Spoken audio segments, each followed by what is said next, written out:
Assalamualaikum warahmatullahi wabarakatuh. Alhamdulillah, segala puji dan syukur hanya milik Allah. Salawat serta salam senantiasa kita sanjungkan kepada junjungan kita Nabi Muhammad Sallallahu Alaihi Wasallam. Di kesempatan video ini kita akan dengarkan materi kajian tentang kewajiban berperan berdakwah pada setiap muslim. Sebagai pembuka, ini adalah slide video-video perjalanan dan di tengah-tengah medan dakwah dari Sekolah Tinggi Ilmu Dakwah Muhammad Nasir, Dewan Dakwah Indonesia. Kita ikuti saja bagaimana penjelasan dari pemateri pada kesempatan ini. Alhamdulillahirabbil alamin. Alhamdulillahilladzi bi ni'matihi tatimmu shalihat. Alhamdulillahilladzi ahyana ba'dama amatana wa ilaihin nusyur. Wa sallallahu ala nabiyyina Muhammad sallallahu alaihi wasallam. Qala Allah ta'ala fil Qur'anil Karim, ya ayyuhalladzina amanu taqullaha haqqa tuqatih wa la tamutunna illa wa antum muslimun.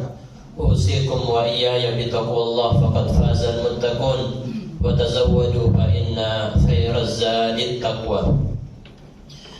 Jamaah salat subuh yang Allah muliakan, kita ucapkan syukur kepada Allah Tabaraka wa Ta'ala atas segala nikmatnya, sehingga di pagi yang mulia ini Allah Tabaraka wa Ta'ala mengizinkan kita untuk dikembalikan kembali hidup di dunia ini setelah tadi kita melewati masa tidur kita bersama, yang dimana tidur, kata Rasulullah sallallahu alaihi wasallam, an-naumu akhul mauti, sesungguhnya tidur itu adalah saudaranya kematian. Bedanya, kata Allah Tabaraka wa Ta'ala, orang yang tidur Allah kirimkan kembali nyawanya, tapi orang yang mati Allah ambil nyawanya. Dan lanjutan hadis ini, indahnya Bapak Ibu yang Allah muliakan, berkaitan tentang tidur ini, Rasulullah mengatakan an-naumu akhul mauti, tidur itu saudaranya kematian. Yang lanjutannya ini lebih indah, kata Rasulullah, wa ahlul jannati la yanamun, dan penduduk surga, orang yang akan nanti masuk surga, tidak akan pernah tidur. Berarti di surga aktivitasnya apa, Bu? Aktivitasnya apa, Pak? Semua kita kegiatannya berarti bangun. Maka di dalam surga tidak ada istilah tidur, tapi di dalam surga semua aktivitas kita dalam keadaan terjaga, dalam keadaan bangun. Karena memang Rasulullah menjelaskan saking nikmatnya surga, maka tidak ada kesempatan untuk ahli surga itu terlelap untuk menikmati semua kenikmatan yang ada dalam surga. Maka semoga kita semua dimasukkan ke dalam surganya Allah Tabaraka wa Ta'ala. Dan kita sampaikan salat serta salam kepada Rasulullah sallallahu alaihi wasallam dengan ucapan Allahumma salli ala Muhammad wa ala ali Muhammad. Dan di pagi yang mulia ini juga kami wasiatkan kepada kita untuk senantiasa meningkatkan iman dan takwa kita kepada Allah Tabaraka wa Ta'ala. Karena dengan keimanan dan takwa ini akan jadi bekal kita menghadap kepada Allah Tabaraka wa Ta'ala. Dan ayat ini ditutup dengan kalimat wala tamutunna illa wa antum muslimun, dan janganlah kalian meninggal dunia kecuali dalam keadaan berserah diri kepada Allah, berislam. Yang Ibnu Katsir menafsirkan dengan kalimat man 'asha ala syai'in mata 'alaihi wa man mata ala syai'in bu'itha 'alaihi. Jadinya barang siapa yang hidup di atas suatu kebiasaan, maka pastikan dia akan mengakhiri napasnya di atas kebiasaan hidupnya. Makanya Bapak Ibu yang Allah muliakan, Kalau kita pernah melihat video mungkin, atau saudara kita mungkin, atau fenomena bahwa ada kita lihat saudara muslim kita itu meninggal dalam keadaan sujud, pastikan itu bukan sujud yang pertama dalam kehidupannya, tapi itu adalah keikhlasan ibadahnya kepada Allah. Dalam setiap sujudnya, maka Allah matikan dia dalam keadaan sujud.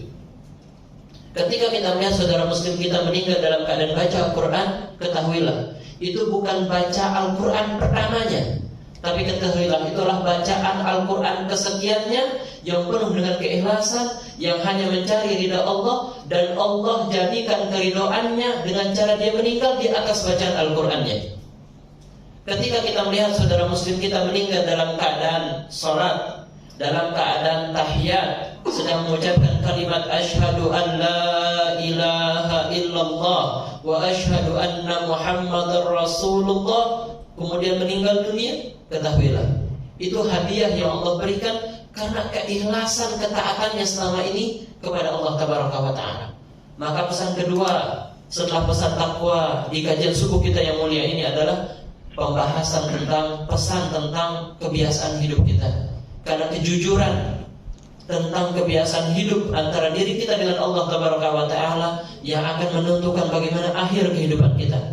Maka sebaliknya, Bapak Ibu yang Allah muliakan, kalau kita lihat ada kelihatannya kehidupannya baik, tapi Allah wafatkan dalam kemaksiatan, mungkin itulah kebiasaan yang sebenarnya dalam kehidupannya. Kita lihat kesehariannya baik, tapi Allah matikan dalam kemaksiatan, dalam ketidaktaatan, itulah mungkin keikhlasan dalam kehidupannya sehari-hari kepada Allah tabaraka wa taala. Watak asli seseorang dilihat dari bagaimana ajalnya dicabut oleh Allah tabaraka wa taala. Makanya kita tidak bisa berbohong. Kita tidak bisa berbohong dengan ini. Walaupun mungkin kita terlihat setiap hari sholat, walaupun mungkin kita terlihat dengan berbagai macam koper-koper kebaikan di hadapan manusia, tapi Allah lebih paham siapa kita daripada manusia itu sendiri. Maka Bapak Ibu yang Allah muliakan, pesan takwa dan pesan membiasakan kehidupan dengan sesuatu yang baik, dan ini akan jadi penentu bagaimana akhir napas kita akan dicabut oleh Allah tabaraka wa taala. Baik, Bapak Ibu yang Allah muliakan, dalam kesempatan yang mulia ini kita akan membahas satu tema yang sangat luar biasa. Ini satu tema yang sebenarnya sangat berat, karena memang membahas sesuatu yang sangat mulia, sesuatu yang sangat istimewa. Dan kalau kita lihat, Bapak Ibu yang Allah muliakan, ini adalah alasan satu-satunya semua orang-orang mulia dilahirkan ke muka bumi ini. Tidak ada satu orang pun, orang yang dianggap mulia oleh Al-Quran maupun disebutkan dalam hadis, kecuali orang-orang itu adalah orang-orang yang menjalankan peran yang mulia ini. Kecuali orang-orang itu adalah orang yang mengambil peran dalam pekerjaan yang mulia ini, dalam pergerakan yang mulia ini. Apa itu Bapak Ibu yang Allah muliakan? Pergerakan yang mulia yang akan kita bahas pada subuh kali ini adalah pergerakan yang bernama dakwah ilallah, mengajak manusia ini kepada Allah tabaraka wa taala. Berkaitan tentang dakwah ilallah ini adalah alasan satu-satunya kenapa orang-orang mulia dilahirkan. Makanya kalau kita lihat, semua orang-orang yang dinyatakan sebagai orang-orang mulia di dalam Al-Quran pasti mengambil peran ini, pasti ikut andil dalam gerakan yang bernama dakwah ilallah ini. Maka kalau kita lihat, Bapak Ibu yang Allah muliakan, dari Nabi Adam alaihissalatu wassalam tersebut namanya di dalam Al-Quran, beliau dilahirkan pertama kali, dimunculkan pertama kali oleh Allah untuk mengambil peran sebagai seorang da'i ilallah, sebagai seorang da'i ilallah. Kita lanjut ke Nabi Nuh, Nabi Ibrahim, Nabi Musa, Nabi Isa, sampai Nabi kita Muhammad SAW. Tidak ada alasan mereka dilahirkan, dimunculkan ke muka bumi ini kecuali hanya untuk dakwah ilallah. Itu alasan satu-satunya. Dan ketika tugas dakwah ini selesai, maka umur para nabi ini juga usai. Ketika tugas dakwahnya selesai, maka usia para nabi ini juga akan usai. Karena ini alasan satu-satunya kenapa orang-orang mulia ini dilahirkan, kenapa para nabi ini dilahirkan, kenapa para rasul ini dilahirkan. Makanya Bapak Ibu yang Allah muliakan, kalau kita lihat semua para nabi memiliki kalimat yang sama dalam penyampaiannya. Memiliki kalimat yang sama dalam penyampaiannya.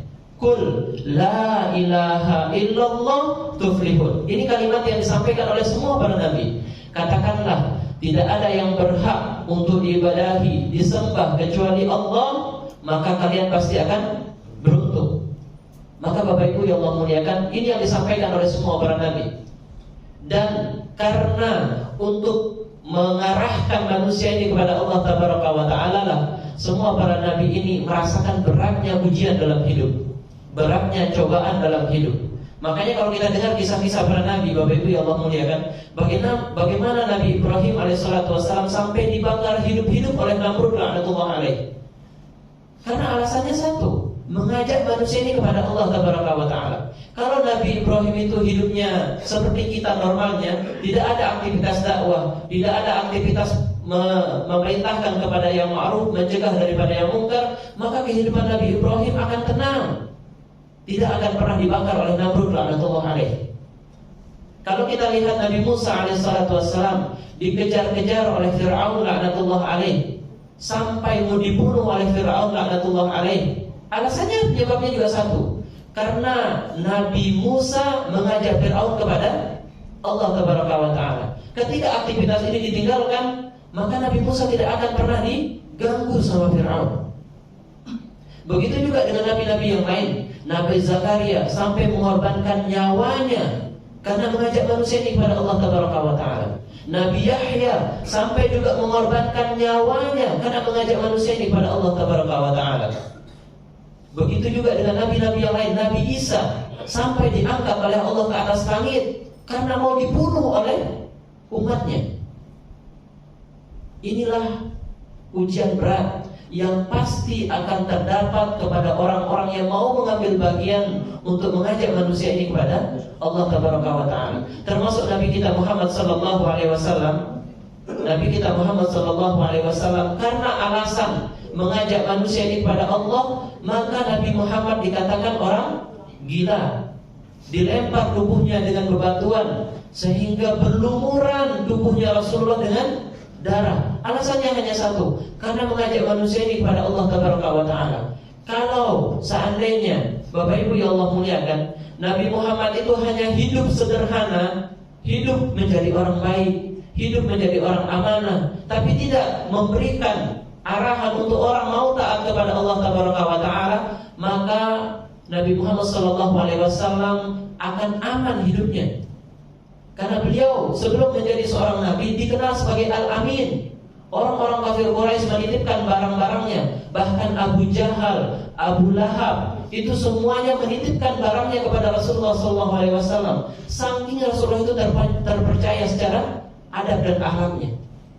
Tapi karena ketika beliau sudah mulai mengajak manusia kepada Allah, maka semua predikat baik itu hilang.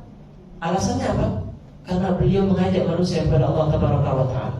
Maka dakwah ilallah pasti memiliki ujian. Dakwah ilallah pasti memiliki cobaan. Tapi pertanyaannya, Bapak Ibu yang Allah muliakan, kenapa para nabi ini tetap istiqomah? Kenapa orang-orang soleh setelah para nabi ini, para sahabat dan orang-orang soleh setelah para sahabat ini tetap mau istiqomah di jalan dakwah ini, walaupun dengan beratnya ujian, walaupun dengan beratnya tantangan, walaupun dengan beratnya segala hal yang harus dihadapi dalam kehidupannya. Mari kita lihat Bapak Ibu yang Allah muliakan, dalam salah satu sejarah, dalam salah satu sirahnya sahabat, perjalanan kehidupan seorang sahabat. Bapak Ibu yang Allah muliakan, ketika Rasulullah SAW dalam kondisi beratnya, tepatnya di tahun-tahun ke-10 kenabian, tahun-tahun ke-11 kenabian, ini Bapak Ibu yang Allah muliakan, ini saat-saat beratnya Rasulullah SAW. Kenapa?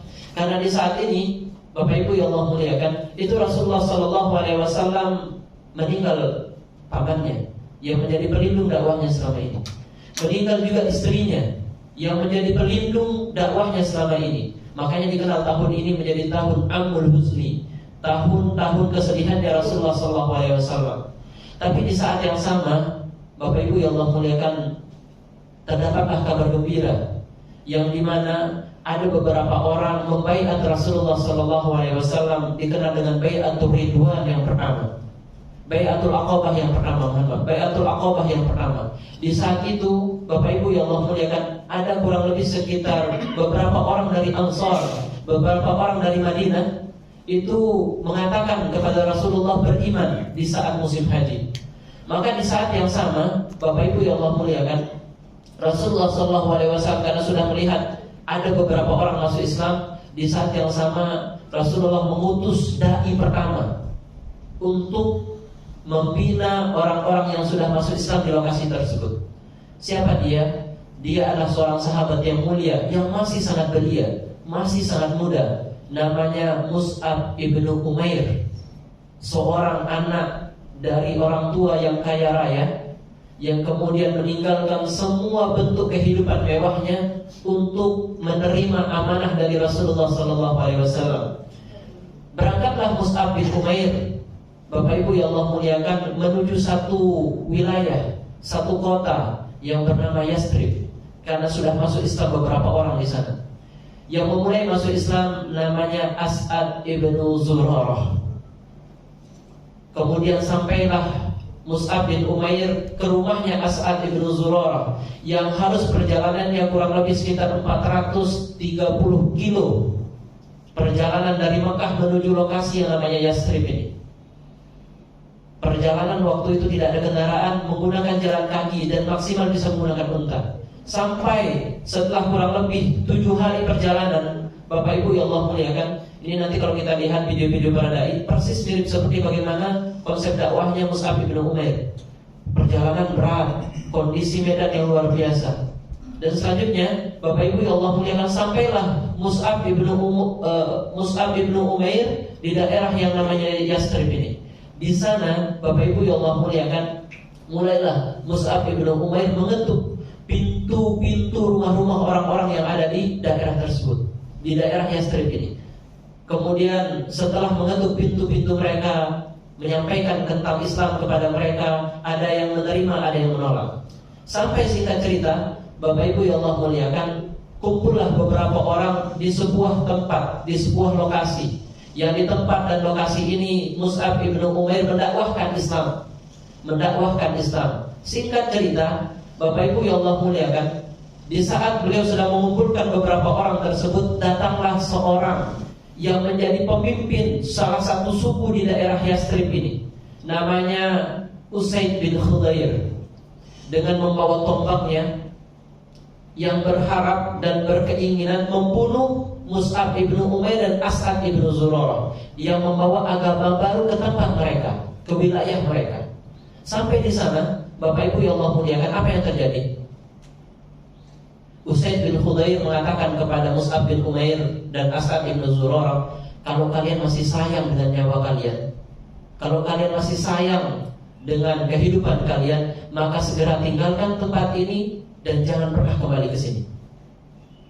Maka di saat yang sama, Bapak Ibu yang Allah muliakan, Mus'ab bin Umair menawarkan kepada Usaid bin Khudair, kalau boleh izin, tolong duduk sebentar, dengarkan apa yang kami sampaikan. Kalau engkau menerima, terimalah. Tapi kalau engkau menolak, silahkan tolak. Maka di saat yang sama, Mus'ab bin Umair langsung membacakan ayat-ayat Allah kepada Usaid bin Khudair. Yang tadinya Usaid bin Khudair datang dengan marahnya, dengan keadaan luar biasa, geramnya kepada Mus'ab bin Umair dan As'ad bin Zurarah, maka setelah dibacakan ayat-ayat Allah, karena kecerdasannya Usaid bin Khudair, akhirnya hilang wajah marahnya dan muncul wajah-wajah girangnya, karena mendengar sesuatu yang belum pernah didengar selama ini, menyimak sesuatu yang belum pernah disimak selama ini, yaitu ayat-ayat Allah. Maka kata As'ad ibn Zurarah, kami melihat keislaman di wajahnya Usaid bin Khudair sebelum dia mengatakannya, karena wajahnya sudah berbinar. Maka di saat yang sama, Bapak Ibu yang Allah muliakan, Usaid bin Khudair mengatakan kepada Mus'ab bin Umair, kalau begitu bagaimana caranya kami bisa masuk ke dalam agamamu? Maka di saat yang sama, Mus'ab bin Umair membimbing Usaid bin Khudair untuk masuk ke dalam agama Islam. Lanjutannya, Bapak Ibu yang Allah muliakan, Usaid bin Khudair mengatakan, ada satu orang lagi di wilayah ini, kalau dia bisa masuk ke dalam agama kita hari ini, karena dia sudah masuk Islam, dia sudah jadi mu'alaf, masuk ke dalam agama kita hari ini, Islam, maka akan Islam seluruh wilayah yang ada di tempat ini. Akan Islam seluruh wilayah yang ada di tempat ini, karena dia salah satu pemimpin kabilah, pemimpin suku. Maka di saat yang sama Usaid bin Hudayr mengatakan kepada Mus'ab dan As'ad ibnu Zurarah, tinggallah tetap di sini, saya akan mengantarkan orang itu ke sini. Maka Usaid bin Hudayr memanggil salah satu pemimpin kaum yang ada di wilayah tersebut, namanya Sa'ad bin Mu'az. Ini Bapak Ibu yang Allah muliakan, nanti kalau kita lihat salah satu riwayat hadis bagaimana Sa'ad bin Mu'az ini meninggal dunia. Rasulullah mengatakan bergetar arsy-Nya Allah karena meninggalnya Sa'ad bin Mu'az. Ini kan luar biasanya sahabat yang mulia ini. Kalau Usaid bin Hudayr, nanti kita lihat kemuliaannya. Beliau ketika membaca Al-Quran, itu malaikat turun mendengarkan bacaannya Usaid bin Hudayr. Ini kemuliaannya sahabat Usaid bin Hudayr. Maka lanjutannya, Bapak Ibu yang Allah muliakan, Sa'ad bin Mu'az ini ternyata beliaulah yang memerintahkan Usaid bin Hudayr untuk membubarkan aktivitas dakwahnya Mus'ab bin Umair. Tapi di saat yang sama Usaid bin Hudayr pulang melaporkan aktivitas yang sudah dikerjakannya kepada Sa'ad bin Mu'az. Sesampainya di Sa'ad bin Mu'az, Usaid bin Hudayr mengatakan kepada Sa'ad bin Mu'az, wahai Sa'ad, sungguh di tempat yang kau mengutus saya itu terjadi kekacauan. Maka harus kita datang ke sana untuk bisa menenteramkan lokasi tersebut. Maka Sa'ad bin Mu'az berangkat bersama Usaid bin Hudayr menuju lokasi di mana Mus'ab bin Umair dan As'ad bin Zurarah berada. Maka sampailah di sana Bapak Ibu yang Allah muliakan, ternyata apa yang dikatakan oleh Usaid tidak sesuai dengan apa yang dilihat oleh Sa'ad bin Mu'az. Karena terjadi tenang, tidak ada kekacauan, ketenangan yang ada. Maka di saat yang sama baru Sa'ad bin Mu'az mengatakan, ternyata Usaid menjebak saya. Dia ingin saya hadir ke sini mendengarkan apa yang disampaikan oleh Mus'ab bin Umair. Maka di saat yang sama Sa'ad mengatakan kepada Mus'ab, kalau begitu saya akan dengarkan apa yang kau sampaikan. Maka mulai Mus'ab memperkenalkan tentang Islam, menjelaskan tentang Islam, membacakan ayat-ayat Allah, sehingga akhirnya Sa'ad mengatakan bagaimana caranya masuk ke dalam agamamu.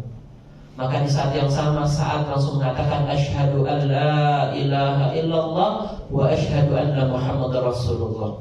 Maka Bapak Ibu yang Allah muliakan, setelah itu Sa'ad langsung pulang ke kampungnya, ke tempatnya, ke wilayahnya, dan mengatakan kepada seluruh penduduk yang ada di bawah naungan kepemimpinannya. Apa kata Sa'ad bin Mu'az? Wahai seluruh kaumku, yang muda, yang tua, yang laki-laki, yang perempuan, yang anak-anak, dengarkan kalimat saya. Maka di saat yang sama Sa'ad mengatakan, apakah kalian mengenal saya? Semua kaumnya mengatakan, ya, engkau adalah pemimpin kami, teladan kami, pembimbing kami, engkau adalah kepala suku kami. Maka Sa'ad bin Mu'az menyetir kalimat jawaban dari penduduknya tadi, dari kaumnya tadi, dengan mengatakan, kalau begitu tidak ada seorang pun di antara kalian boleh berbicara bersama saya, boleh bercakap-cakap bersama saya sampai semua kalian masuk Islam. Yang belum masuk Islam tidak boleh berbicara dengan saya. Maka di saat yang sama Bapak Ibu yang Allah muliakan, seluruh penduduknya Sa'ad bin Mu'az masuk Islam. Dan di saat yang sama hampir seluruh penduduk yang ada di Yastrib ini masuk Islam. Dan Yastrib hari ini kita kenal dengan Madinatul Munawwarah. Itulah Madinah hari ini. Dia Madinah dulu penduduknya 99% kafir kepada Allah Taala, tidak beriman kepada Allah Taala. Tapi diutus orang dai, membina orang yang sudah masuk Islam, mengislamkan orang yang belum masuk Islam. Maka hari ini seluruh penduduk yang ada di Madinah wajib beragama Islam. Karena tanah haram, dari pemerintah Arab Saudi, orang kafir dilarang masuk ke dalamnya. Maka Bapak Ibu yang Allah muliakan, yang ingin kami sampaikan tentang bagaimana Yastrib ini dibebaskan oleh Mus'ab bin Umair, yang nanti dipersiapkan oleh Mus'ab menjadi Darul Hijrah, yang dipersiapkan oleh Mus'ab menjadi tempat yang akan menjadi hijrahnya kaum muslimin dari Mekah ke Madinah, yang kita kenal dengan proses hijrah. Bapak Ibu yang Allah muliakan, yang ingin kami sampaikan bahwa ternyata kalau ada di antara kita yang pernah haji, pernah umroh, pernah beriktikaf di Masjid Nabawi, pernah baca Quran di Masjid Nabawi, pernah sholat di Masjid Nabawi, pernah melaksanakan ibadah di Masjid Nabawi, kita semua mendapatkan pahalanya. Tapi ternyata tidak selesai sampai ke kita. Ada satu orang juga yang memanen pahala semua kaum muslimin yang beribadah, sholat, beraktivitas di Masjid Nabawi dan di lingkungan yang ada di Madinah. Siapa dia? Dia adalah Mus'ab bin Umair. Karena dialah yang mengislamkan Madinah. Dialah yang memanen pahala orang-orang yang beribadah di Madinah. Karena kalau kita tahu, Bapak Ibu yang Allah muliakan, Masjid Nabawi hasil wakaf dari penduduk Ansor. Tanahnya, masjidnya, dan penduduk Ansar ini diislamkan oleh Mus'ab bin Umair. Maka seluruh pahalanya penduduk Ansar itu dipanen pahalanya oleh Mus'ab bin Umair. Dahsyatnya seorang dai. Satu orang bisa memanen jutaan pahala. Satu orang bisa memanen jutaan pahala manusia. Aktivitasnya semuanya, baca Qur'annya, sholatnya, ibadah-ibadahnya, itu dipanen oleh satu orang. Inilah aktivitas yang membuat orang-orang soleh sebelum kita tetap bertahan, walaupun nyawa sebagai taruhan untuk memperjuangkan dakwah ini. Dia akan mendapatkan aliran pahala dari semua orang yang menerima dakwahnya. Makanya Bapak Ibu yang Allah muliakan, lanjutannya tepatnya di penghujung kehidupannya Rasulullah SAW. Bapak Ibu yang Allah muliakan, kalau kita tahu proses-proses akhir hidupnya Rasulullah dimulai tepatnya saat haji wada, saat haji pertama dan terakhirnya Rasulullah SAW. Kalau kita lihat proses haji wada ini, Bapak Ibu yang Allah muliakan, disinilah kita temukan bagaimana proses dakwah ini dilempar, maksudnya diwariskan. Yang dulunya dakwah itu hanya tugasnya para nabi dan para rasul. Tapi setelah Rasulullah menyampaikan wasiat tentang setimbang terima dakwah ini, bagaimana dakwah ini, risalah dakwah ini diwariskan kepada kita semua, itu di saat itu tugas dakwah ini bukan lagi dipegang oleh para nabi dan para rasul, bukan lagi dipegang oleh orang-orang yang dinyatakan mulia, tapi dipegang oleh semua kaum yang mengatakan dirinya berislam kepada Allah Taala. Jadi siapapun kita, di pundak kita ini ada sebuah kewajiban namanya dakwah. Semua kita mendapatkan kewajiban namanya dakwah. Bagaimana prosesnya, Bapak Ibu yang Allah muliakan? Kalau kita lihat prosesnya dimulai dari haji wada. Di saat haji wada inilah, Bapak Ibu yang Allah muliakan, Rasulullah SAW di saat hajinya, beliau melanjutkan perjalanan di puncak haji, yaitu di Arafah. Sesampai di Arafah, Rasulullah SAW tetap duduk di atas untanya supaya terlihat tinggi. Kemudian di saat yang sama diperintahkan kepada beberapa orang, salah satunya adalah anaknya Umayyah bin Khalaf. Umayyah bin Khalaf ini salah satu pemimpin yang kafir Quraisy, tapi anaknya masuk Islam. Dia memiliki suara yang sangat lantang, suara yang sangat keras, maka dijadikan sebagai penyalur daripada apa yang disampaikan oleh Rasulullah SAW. Karena ketika haji wada ini, Bapak Ibu yang Allah muliakan, itu yang hadir kurang lebih 100.000 orang sahabat. Ketika haji wada, haji pertama dan terakhirnya Rasulullah, ini yang hadir 100.000-an orang sahabat radhiyallahu anhum ajma'in. Maka di saat yang sama Rasulullah berpesan, dan ini wasiatnya kepada kita semua. Apa kata Rasulullah, Bapak Ibu yang Allah muliakan? Di saat haji wada ini Rasulullah mengatakan kepada para sahabat tentang semua syariat-syariat yang ada dalam Islam ini. Syariat bagaimana sholat, bagaimana menjaga hubungan antar manusia, tidak boleh ada tumpahan darah, tidak boleh ada saling hasad, saling caci, saling dengki, dan sampai singkat cerita Rasulullah SAW mengatakan kepada para sahabat, ala qad ballagtu, kata Rasulullah. Apakah semua yang Allah sudah amanahkan ke dalam pundakku, ke atas pundakku, telah aku sampaikan kepada kalian semua sebagai hamba-hamba Allah dan sebagai umatku, kata Rasulullah. Maka di saat yang sama, ibu-ibu yang Allah muliakan, bapak-ibu yang Allah muliakan, para sahabat radhiyallahu anhum ajma'in, 100.000 orang sahabat ini menjawab Pertanyaan Rasulullah dengan kalimat yang sama, dengan kompaknya. Kata mereka, Allahumma na'am. Betul wahai Rasulullah, semua yang Allah sudah amanahkan kepadamu dalam bentuk syariat dan wahyu, semuanya engkau telah sampaikan kepada kami sebagai hamba Allah dan sebagai umatmu. Maka di saat yang sama, Bapak Ibu yang Allah muliakan, ayat yang terakhir turun. Ayat yang terakhir turun di dalam Al-Quran.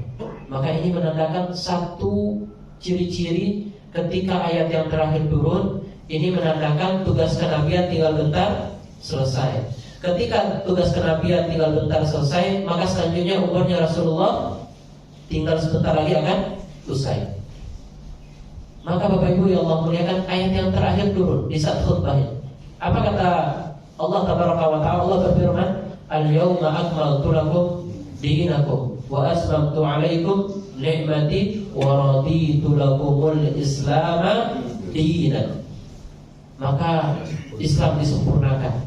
Satu-satunya agama yang diridhoi oleh Allah adalah Islam. Maka di saat itu Bapak Ibu yang Allah muliakan, Rasulullah kembali mengatakan kepada para sahabat, Ala qad ballagtu, apakah aku sudah menyampaikan semuanya? Semua para sahabat menjawab, Allahumma na'am, betul wahai Rasul, semua engkau sudah sampaikan kepada kami. Maka Rasulullah langsung mengangkatkan wajahnya ke atas langit, mengangkatkan telunjuknya ke atas langit, meminta persaksian langsung kepada Allah.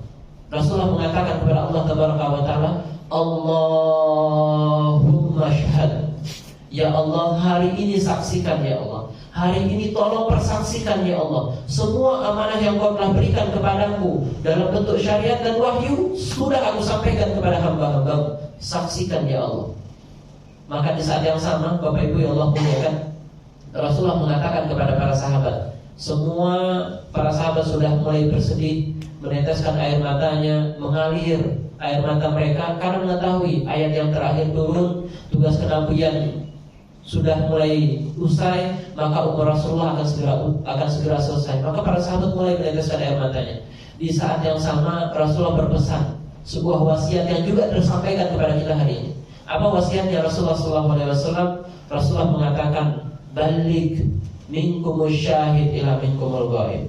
Sampaikan oleh kalian wahai 100.000 orang sahabat yang hadir dalam haji wada ini, dan seluruh kaum muslimin, perhatikanlah, sampaikanlah tentang apa? Tentang agama yang tadi telah disempurnakan oleh Allah yang bernama Islam kepada seluruh manusia yang ada di penjuru dunia ini, dimanapun dia berada, sampaikanlah tentang Islam itu. Maka Bapak Ibu yang Allah muliakan, para sahabat pulang dari haji wada itu gak kembali tinggal di rumahnya, gak kembali beraktivitas di rumahnya. Tapi apa yang dilakukan oleh para sahabat, Bapak Ibu yang Allah muliakan, yang dilakukan oleh para sahabat adalah mengumpulkan perbekalan, terus menerima perintah dari Rasulullah, kemana saya akan diutus, kemana saya akan dikirim, kemana saya akan diutus untuk berdakwah. Maka dimulai dari Mu'az bin Jabal. Mu'az bin Jabal diutus oleh Rasulullah berangkat ke Yaman. Wahai Mu'az, dakwahnya di Yaman. Dikirim Amru bin As, wahai Amru bin As, berangkat ke Mesir, dakwah di Mesir. Dan meninggalnya juga di Mesir. Khalid bin Walid, terus sahabat Sa'ad bin Abi Waqqas dikirim ke Syam. Ini para sahabat menyebar ke seluruh dunia untuk menyampaikan dakwah ilallah. Makanya ahli sejarah mengatakan berapa sahabat yang meninggal di Madinah atau meninggal di Mekah yang ikut dalam haji wada. Para ahli sejarah mengatakan yang meninggal hanya 10% dari sahabat yang ikut dalam haji wada. Pertanyaannya, 90%-nya kemana? Kemana para sahabat yang lainnya? Jawabannya Bapak Ibu yang Allah muliakan, 90% sahabat yang lainnya mereka berdakwah ke seluruh penjuru dunia ini sehingga Islam tersebar sampai ke tempat kita hari ini. Mekah ke Indonesia ini jauh, Madinah ke Indonesia ini jauh. Banyak pengorbanan para sahabat, para ulama, para dai sehingga Islam bisa sampai ke lokasi kita. Pengorbanan harta, raga, jiwa, bahkan nyawa. Mungkin sebelum mereka, setelah mereka meninggal, Islam belum sampai ke lokasi ini. Itulah proses panjang perjalanan dakwah, sehingga bisa Islam tersebar di seluruh dunia, sehingga Islam bisa tersebar sampai hari ini di kita. Dan Bapak Ibu yang Allah muliakan, Itulah yang hari ini kami lanjutkan dari Dewan Dakwah Islamiyah Indonesia, karena asas daripada pendirian Dewan Dakwah Islamiyah Indonesia ini pertama karena haji wada tadi. Dari pendirinya Allahyarham Muhammad Nasir itu melihat haji wada ini sebagai timbang terima dakwah, maka dakwah harus terus dilanjutkan. Walaupun mungkin kita berpikir sekarang di kota ini kayaknya nggak ada sesuatu yang perlu disampaikan, orang semua sudah masuk Islam. Karena kita belum lihat saudara-saudara kita di pelosok negeri, di daerah-daerah suku terasing, di daerah-daerah pedalaman, di daerah-daerah perbatasan, yang mereka masih belum mengenal agama Allah, yang mereka masih belum tahu tentang agama Allah. Inilah kepada mereka kami sampaikan. Ada juga orang-orang yang sudah masuk Islam, mualaf mereka, tapi tidak ada yang membina. Ke sana kita kirim para dai itu. Ada juga orang-orang yang setiap hari, mohon maaf, selalu dibuntuti oleh orang-orang sebelah, selalu diperhatikan oleh orang-orang sebelah. Dan inilah juga potensi-potensi yang kita datangi untuk kita dakwahi. Ini alasan pertama. Dan alasan keduanya, Bapak Ibu yang Allah muliakan, karena sebuah fakta. Kalau kita tahu, Bapak Ibu yang Allah muliakan, di era-era tahun 50-an ke bawah, 60-an ke bawah, jumlah kaum muslimin di Indonesia ini kurang lebih di angka 94%. Tahun-tahun 50-an, 40-an, 60-an ke bawah. Tapi kalau kita tanya hari ini, di tahun 2023, kira-kira jumlah kaum muslimin bertambah atau berkurang? Kalau secara persentase tidak berkurang. Karena jumlah kaum muslimin hari ini kurang lebih di angka 83%. 83%. Ini yang kita tidak sadari, Bapak Ibu yang Allah muliakan. Ini yang kita tidak sadari. Kenapa? Karena ternyata kita digerogoti dari ujung-ujung negeri ini. Kita digerogoti dari pelosok-pelosok negeri ini. Kami, Bapak Ibu yang Allah muliakan, berkeliling dari satu daerah ke daerah lain, itu melihat bagaimana kondisi keislaman di pelosok-pelosok negeri. Kami baru membina 1, 2, 3 kampung. Orang-orang sebelah ini sudah membina puluhan bahkan ratusan kampung. Kami berangkat dengan menggunakan kendaraan motor, jalan kaki. Mereka punya helikopter sampai ke lokasi-lokasi mereka. Mungkin ini tidak terbayang. Kita merasakan nikmatnya ibadah di kota yang luar biasa. Mendengarkan kajian, dingin, ada AC-nya, karpetnya empuk. Mereka masjid saja tidak punya. Rumah aja 2x1. Keadaan berat. Dan ini lokasi-lokasi yang kami datangi untuk menyampaikan Islam ini. Ini daerah-daerah yang kami datangi untuk menyampaikan Islam ini. Maka Bapak Ibu yang Allah muliakan, ini dua alasan utama kenapa Dewan Dakwah sekarang mendirikan Sekolah Tinggi Ilmu Dakwah Muhammad Nasir, yang para mahasiswanya, yang kami ini dididik untuk menyampaikan dakwah ke lokasi-lokasi ini. Karena memang jarang orang yang mau mengambil dakwah di lokasi-lokasi ini. Jarang orang yang mau mengambil bagian di tempat-tempat ini. Karena apa, Bapak Ibu yang Allah muliakan? Di lokasi-lokasi ini tidak ada materinya. Di lokasi-lokasi ini tidak ada sesuatu yang bisa dicapai. Maksudnya secara materi. Yang dicari apa? Yang dicari ridhonya Allah Taala. Makanya kalau kita lihat, Bapak Ibu yang Allah muliakan, proses pengiriman dai ini sudah lama dimulainya. Proses pengiriman dai ini dimulai kurang lebih sejak 1967. Dan sudah ada ribuan dai yang hari ini berdakwah. Ini penyebaran para dai di seluruh Indonesia, dari ujung timur Papua sampai ke ujung barat Sumatera. Ini kurang lebih ada 1.700-an dai. Dan besok, Ibu Bapak Ibu yang Allah muliakan, di hari Selasa yang akan datang tanggal 14 Maret, kita akan mengirimkan juga 145 dai. 145 dai ke seluruh Indonesia. Dari ujung timur Papua, di Papua kita akan mengirim di daerah Arandai Papua. Lanjut ke daerah Maluku. Maluku ini ada beberapa daerah prioritas, mulai dari Pulau Aru namanya. Ini salah satu pulau kecil, tapi Masya Allah menjadi prioritas kami karena keadaannya begitu berat. Terus di daerah Halmahera. Terus di wilayah timur lainnya di daerah NTT. Kita nanti akan mengirim beberapa dai juga di wilayah NTT. Salah satu kawasannya ada perbatasan Indonesia Australia. Di satu kawasan namanya ada satu pulau kecil yang dulu penduduknya hampir tidak ada satu orang pun yang punya KTP. Tapi wallahualam hari ini mungkin sudah punya. Tapi waktu dai kita diutus, tidak ada satu pun yang punya KTP. Waktu dai kita pernah masuk ke sana.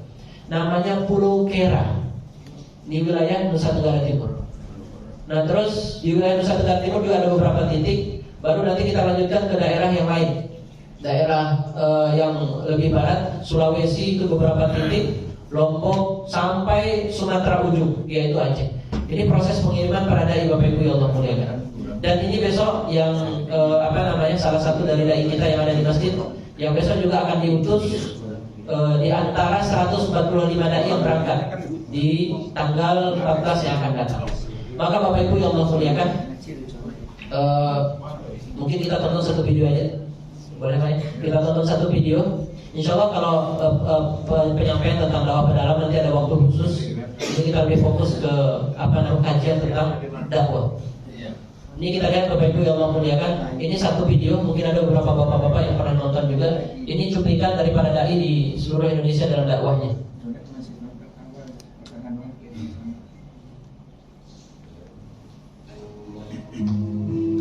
Manakah negara berpenduduk Muslim terbesar di dunia? Kita tahu, pasti Indonesia. Tapi, pastikah kita tahu ini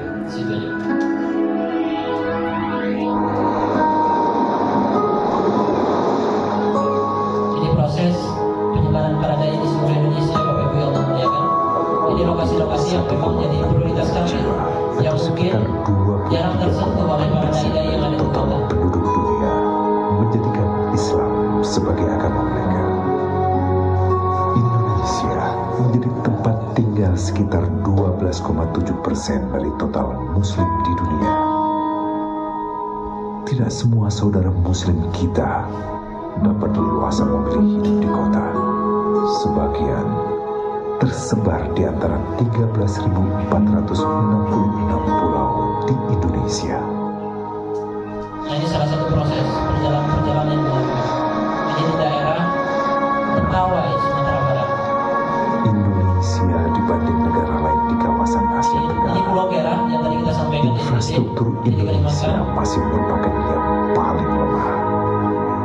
The bottlenecking infrastructure menjadi persoalan nyata yang masih menjadi batu sandungan.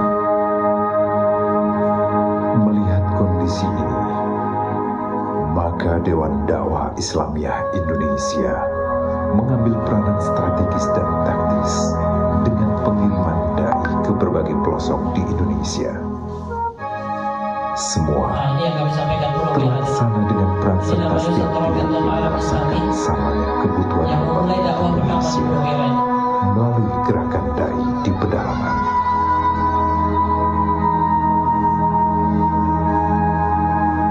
Maka ada sebagian dari kita menyebar di berbagai pelosok Nusantara, menuju pelosok gunung tinggi hingga pulau kecil tersembunyi ombak.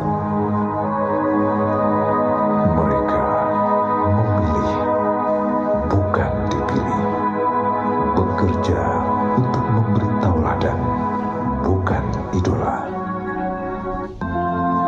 Sabda Rasulullah yang berbunyi balighu anni walau ayat, sampaikan dariku walaupun satu ayat, mempertegas tentang wajibnya dakwah bagi setiap orang yang mengaku diri Islam.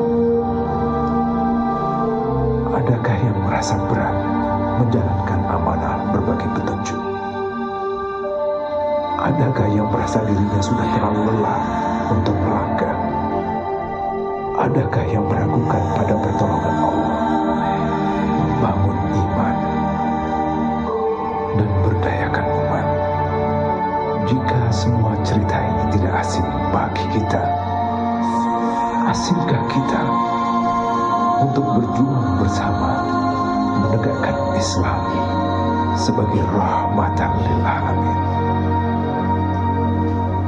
Maka mulailah kita membekali diri kita dengan mempelajari ajaran-ajaran Islam terlebih dahulu.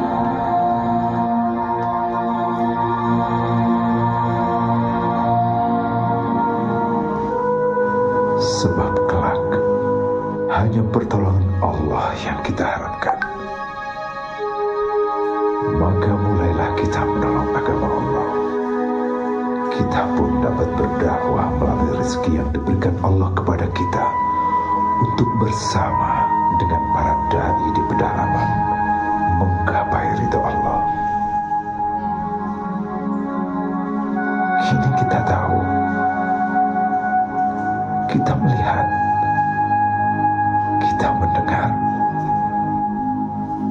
kita peduli. Baik, Bapak Ibu yang Allah muliakan, itu gambaran umum para dai yang diutus oleh Dewan Dakwah Islam Indonesia yang hari ini yang kita lihat tadi sudah banyak para dai yang meninggal dunia di lokasi dakwahnya masing-masing. Karena memang diutusnya semenjak 1960-an. Semenjak 1960-an dan hari ini memang sudah banyak para dai yang mengikuti jejaknya tadi, para sahabat. Dikirim ke satu lokasi berdakwah di sana, meninggal di lokasi dakwah. Contoh Bapak Ibu yang Allah muliakan, satu dai aja mungkin yang kami ceritakan. Ini ada satu dai diutus ke daerah Atambua. Atambua ini perbatasan Indonesia Timor Leste. Jadi ada satu pulau di Nusa Tenggara Timur itu gabungan antara Timor Leste sama Indonesia. Nah di perbatasan itu namanya Atambua. Beliau diutus ke sana. Sebenarnya diutusnya dulu ketika Timor Leste masih bergabung sama Indonesia. Tapi karena Timor Leste berpisah dari Indonesia, akhirnya beliau ke daerah perbatasannya.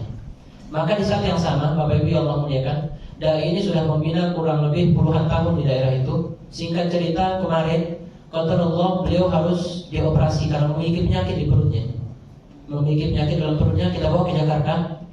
Sampai di Jakarta, Bapak Ibu yang Allah muliakan, Ketua Dewan Dakwah langsung membawa beliau ke rumah sakit. Kemudian proses operasi dimulai. Tapi ketika proses operasi dan sampai proses pemulihan, ada satu kalimat yang sering kali diulang oleh dai ini. Apa itu Bapak Ibu yang Allah muliakan? Beliau sampaikan, Ustaz, tolong segera pulangkan saya. Saya nggak mau lama-lama di rumah sakit, saya nggak mau lama-lama di Jakarta, saya mau segera pulang, Ustaz. Ini dalam proses pengobatan sampai proses pemulihan itu terus yang disampaikan. Nah, ketika kurang lebih sekitar 2 hari setelah pemulihan, setelah operasi, pasca operasi, saya syuhada kembali ditanya, Ustaz tolong segera pulangkan saya, Ustaz. Karena dari kemarin tidak dijawab, maka di saat ini saya syuhada langsung Ketua Dewan Dakwah waktu itu langsung menanyakan kepada beliau, kepada dai ini, kenapa antum mau dipulangkan? Kenapa antum minta segera pulang? Maka di saat yang sama dai ini mengatakan, Bapak Ibu yang Allah muliakan, Ustaz, saya takut kalau binaan dakwah yang selama ini saya bina itu diambil oleh orang lain. Saya syuhada mengatakan, siapa yang mengambil binaan antum? Kata dai ini mengatakan, orang-orang sebelah, Ustaz. Orang-orang sebelah, para misionaris. Maka di saat yang sama saya syuhada nggak bisa berkata-kata, Bapak Ibu yang Allah muliakan, dai ini kalau begitu ya silakan pulang. Diberikan tiket pulang ke NTT, ke Atambua. Singkat cerita, Bapak Ibu yang Allah muliakan, beliau kembali berdakwah di binaannya dan beliau kembali mengisi pengajian, mengisi kajian di binaannya. 1 bulan setelah beliau pulang dari Jakarta itu, 1 bulan setelahnya, beliau sedang mengisi seperti kami sedang mengisi di hadapan Bapak Ibu sekarang. Beliau sedang mengisi di hadapan jamaahnya. Di saat yang sama ketika beliau sedang mengisi, tiba-tiba beliau terjatuh meninggal dunia. Yang kata Ustaz Syuhada mengatakan seolah-olah dia mengatakan kepada saya, dai ini mengatakan kepada saya, Ustaz, saya tidak mau meninggal di rumah sakit, Ustaz. Saya nggak mau meninggal di Jakarta, Ustaz. Tapi saya mau meninggal di binaan yang selama ini saya bina, di tengah-tengah binaan yang selama ini saya bina. Maka Bapak Ibu yang Allah muliakan, sebenarnya kalau kita kisahkan kisah-kisah para dai itu, Masya Allah, bagaimana keikhlasan mereka, bagaimana perjuangan mereka sangat luar biasa. Tapi karena waktu kita singkat, Bapak Ibu yang Allah muliakan, jadinya kita tidak bisa menceritakan satu persatu para dai ini. Tapi ala kulli hal, kami terus istiqomah Bapak Ibu yang Allah muliakan di lokasi-lokasi yang kita Islamkan. Karena banyak sekali yang kita sudah Islamkan, ini selalu kita kirimkan dai. Karena kalau enggak, Bapak Ibu yang Allah muliakan, maka para mu'allaf atau orang-orang yang sudah masuk Islam ini itu akan kembali kepada agamanya. Makanya kita kirimkan terus pada dai. Termasuk nanti dari Ramadan yang kita kirim di kurang lebih 31 titik di 30-an provinsi ini, dari ujung timur Papua sampai ujung barat Sumatera. Ini tujuannya untuk menguatkan saudara-saudara kita yang sudah mu'alaf, sama tambahannya mengislamkan saudara-saudara kita yang belum masuk Islam. Karena masih banyak lokasi-lokasi yang saudara-saudara kita sudah ada informasi mau masuk Islam, tapi karena belum ada yang membina, belum ada yang membimbing, belum mereka masuk Islam. Maka ini dai-dai Ramadan yang nanti kita kirim, insyaallah nanti akan membina orang-orang nanti untuk masuk ke dalam agama Islam. Nah ini proses-proses pengiriman para dai yang kita kirim ke daerah Seram, Pulau Seram namanya, di daerah Ambon, Maluku, dan ada beberapa daerah lainnya.